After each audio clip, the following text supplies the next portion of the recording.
Hello, shalom, and welcome back to Who Knew It Was Jewish. We are on episode 32, and today's topic is Starbucks.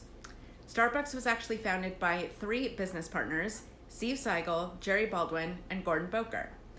They first met as students at the University of San Francisco, and they were actually inspired to sell high-quality coffee beans and equipment by coffee roasting entrepreneur Alfred Peet. Baldwin learned the coffee trade from Alfred Peet, whose store, Peet's Coffee and Tea, largely inspired Starbucks.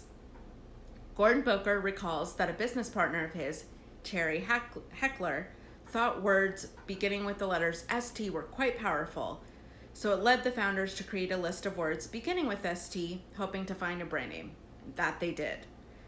They chose Starbo, a mining town in the Cascade Range, and from there, the group remembered Starbuck, the chief mate, in the book Moby Dick. Boker said Moby Dick didn't actually have anything to do with Starbucks directly. It was just pure coincidence that the sound seemed to actually make a whole lot of sense. Now, the first Starbucks store was located in Seattle at 2000 Western Avenue from 1971 to 1976, and then they later moved to the cafe located at 1912 Pike Place. During this time, Starbucks stores sold just coffee beans. No drinks, no treats, no nothing. Just the coffee beans. And by 1986, the coffee company was operating 6 stores in Seattle and had begun to sell espresso coffee. In 1994, Starbucks acquired the Coffee Connection, gaining the rights to use, make, and market and sell the Frappuccino beverage. The beverage was introduced under the Starbucks name in 1995. In 1999, Starbucks started experimenting by opening small eateries in the San Francisco Bay Area under the Circadia restaurant brand.